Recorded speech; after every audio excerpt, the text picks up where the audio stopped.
ಹೇಳಿದ್ರು ಇಲ್ಲೂ 2 ರೂಮ್ ಇಲ್ಲ, ಇರೋದು ಒಂದೇ ರೂಮು, ನೀವು ಅಡ್ಜಸ್ಟ್ ಆಗಬೇಕು ಅಂತ ಹೇಳಿದ್ರು. ಏನಪ್ಪ, ಯಾವ್ದು ರೂಮು? ಇಲ್ಲ ಸರ್, ನಾವು ಬರೋಷ್ಟ್ರಲ್ಲಿ ಎಲ್ಲ ರೂಮ್ ಬುಕ್ ಆಗಿಬಿಟ್ಟಿದೆ. ಸದ್ಯಕ್ಕೆ 1 ರೂಮ್ ಇದೆ ಅಷ್ಟೇ.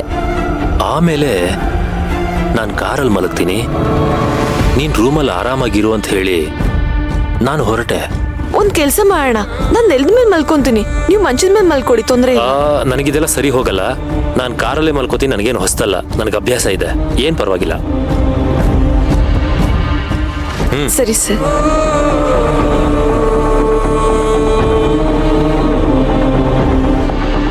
ಆಮೇಲೆ ಅಲ್ಲಿಗೆ ಪೊರ್ಕಿಗಳು ಬಂದು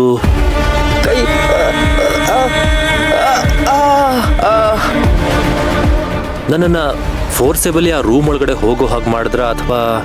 sir, thank you sir, thank you so much. ನೀವು ಬರ್ದೇ ಇದ್ದಿದ್ರೆ ನಾನು ಒಬ್ಳೇ ಇರೋದನ್ನ ನೋಡಿ ಅವ್ರು ಏನ್ ಮಾಡ್ತಿದ್ರು ಏನೋ. ನೀನೊಬ್ಳೇ ಇರೋದು ಸೇಫ್ ಅಲ್ಲ ಅನ್ಸುತ್ತೆ ಮೀರಾ, ನಾನು ನಿನ್ನ ಜೊತೆ ಇರ್ತೀನಿ. ನಿಜವಾಗ್ಲೂ ಪರಿಸ್ಥಿತಿಗಳು ಹಾಗಿತ್ತ? ಸರ್ ಬನ್ನಿ ಸರ್. ಗೊತ್ತಾಗ್ತಾನೆ ಇಲ್ವಲ್ಲ. ಆಮೇಲೆ ರೂಮ್ ಒಳಗಡೆ ನಡೆದಿದ್ದೆಲ್ಲ ಆಕಸ್ಮಿಕನ? Sir sir sir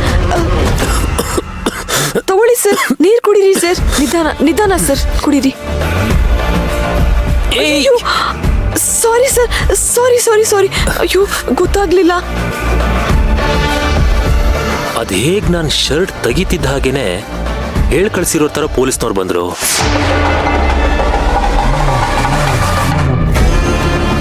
sir sir, ಯಾಕೆ ವಿಡಿಯೋ ಮಾಡ್ತಾ ಇದ್ದೀರಾ? ನಾನೇನ್ ತಪ್ಪು ಮಾಡಿದೆ? ಅವ್ರಿಗೆ ಮೊದಲೇ ಯಾರಾದ್ರೂ ಇನ್ಫಾರ್ಮ್ ಮಾಡಿದ್ರ? ಒಂದ್ ವೇಳೆ ಅಶ್ವಿನ್ ಏನಾದ್ರೂ ಅಲ್ಲಿಗೆ ಬರ್ದೆ ಹೋಗಿದ್ರೆ ನನ್ನ ಕಥೆ ಏನಾಗ್ತಿತ್ತು? ಬಾಯ್ ಮುಚ್ಕೊಂಡ್ ಬನ್ನಿ, ಕರ್ಕೊಂಬರ್ರಿ. ಅಯ್ಯೋ ಸರ್, ನಾನು ಹೇಳದ್ ನಿಜ.